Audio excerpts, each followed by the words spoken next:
एक सवाल पूछना है, अगर अचानक 50,000 का खर्चा आ जाए तो कहाँ से लाएगा? क्रेडिट कार्ड स्वाइप करेगा या दोस्त से मांगेगा या फिर घर पे कॉल करेगा?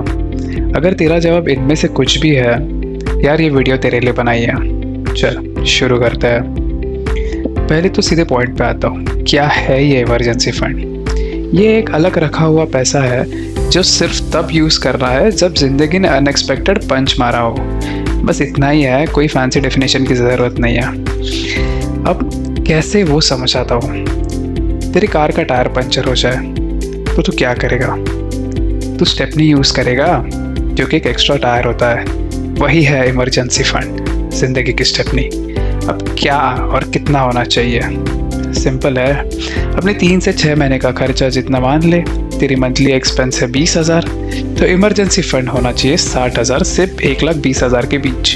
पहली बार सुन के बड़ा लगता है, मैं समझता हूँ, पर एक बार बन जाए तो लाइफ टाइम सेट है। अब क्लियर करते हैं इमरजेंसी असली में क्या होती है। जॉब चली गई, इमरजेंसी है। हॉस्पिटल बिल आ गया, इमरजेंसी है। गाड़ी का बड़ा खर्चा आ गया, इमरजेंसी है। अब देखते हैं कौन सी सब चीज़ें इमरजेंसी में नहीं आती। मिंत्रा पे सेल आई, ये इमरजेंसी नहीं है। नया फ़ोन लॉन्च हुआ, ये भी कोई इमरजेंसी नहीं है। दोस्त के साथ ट्रिप का प्लान हो गया, वो भी सडन, ये भी कोई इमरजेंसी नहीं है। सीधे बोलता हूँ, अगर वो प्लान हो सकता था तो वो इमरजेंसी नहीं है। ये पैसा एक फोर्ट की तरह है जिसे सिर्फ अटैक होने पे खोलना है। अब मैं जानता हूँ तू क्या सोच रहा है, भाई सैलरी इतनी कम है, बचाऊंगा कहाँ से? यार ये सोच बिल्कुल नेचुरल है, पर एक चीज़ नोटिस की है मैंने। हर महीने सैलरी आते ही खर्चा होता है और एंड में पैसा गायब हो जाता है, पता ही नहीं चलता कहाँ गया। प्रॉब्लम पैसा नहीं है यार, प्रॉब्लम ये है कि फाइनेंशियल डिसिप्लिन नहीं है। हम सब पहले खर्चा करते हैं, फिर सोचते हैं बचा लूँगा, और बचा ही नहीं पाते। तो क्या करना है? उल्टा करते हैं। सैलरी आते ही पहले इमरजेंसी फंड में डाल देते हैं, बाकी के खर्चे फिर कर लेंगे। 1000 से शुरू कर ले, 1000 नहीं हो रहा 500 से कर ले। कंसिस्टेंसी मैटर करती है, अमाउंट नहीं। सवाल बहुत आता है कि कहाँ रखूँगा ये पैसा। सेफेस्ट 3 ऑप्शन है। सबसे पहला, हाई इंटरेस्ट सेविंग अकाउंट्स जैसे कि जुपिटर, FI मनी, जो 5 to 7% रेगुलर अकाउंट से ज़्यादा देता है और जब चाहे तब निकाल भी सकते हो। दूसरा है लिक्विड म्यूचुअल फंड्स, थोड़ा बेटर रिटर्न मिलता है, 1-2 दिन में पैसा भी आ जाता है, जो तुम ग्रो या ज़ीरोधा पे इजीली इन्वेस्ट कर सकते हो। तीसरा है FD with sweep in, safe है, थोड़ा इंटरेस्ट भी मिलता है, ज़रूरत पे ऑटोमेटिक ब्रेक हो जाती है। अब बात करते हैं कहाँ नहीं रखना। स्टॉक मार्केट, क्रिप्टो, किसी भी लॉक इन स्कीम में नहीं रखना, क्योंकि इमरजेंसी कभी बता के नहीं आती और मार्केट कभी बता के क्रैश नहीं होता।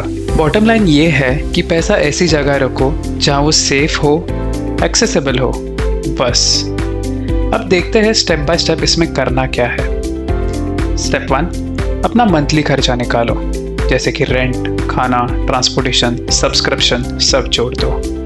एक नंबर निकालो, फिर टारगेट सेट करो, उस नंबर को 3 से मल्टीप्लाई करो, वो है तुम्हारा मिनिमम टारगेट। एक अलग अकाउंट खोलो आज, अपने मेन अकाउंट से बिल्कुल अलग, जो एकदम डू नॉट टच वाला हो। फिर ऑटोमेट कर दो, सैलरी आते ही ऑटोमेटिक ट्रांसफ़र सेट करो, 500 भी चलेगा, बस हाथ नहीं लगाना, ऑटोमेटिक होने दो। कोई अनएक्सपेक्टेड गेन भी आ जाए, वहाँ से भी डाल दो, जैसे कि फ्रीलांसिंग, गिफ्ट मनी, बोनसेस, सीधे उस अकाउंट में। यार 20 मिनट का काम है, एक ऑटोमेटेड सिस्टम सेट कर दो और फिर पैसा जमाते रहो। अब सीधे बोलता हूँ, इमरजेंसी फंड बहुत बोरिंग है, क्योंकि इसका कोई फ्लेक्स नहीं हो सकता, तो किसी को बता नहीं सकता यार मेरा इमरजेंसी फंड रेडी है। पर जब जिंदगी बजाने पे आए, और कभी ना कभी तो ज़रूर बजाती है, तब यही बोरिंग चीज़ काम आती है। जॉब गई तो काम रहेगा, बड़ा बिल आ गया, हैंडल हो जाएगा, कोई बुरा वक्त आए टूट नहीं पाएगा, क्योंकि बेस सॉलिड है तेरा।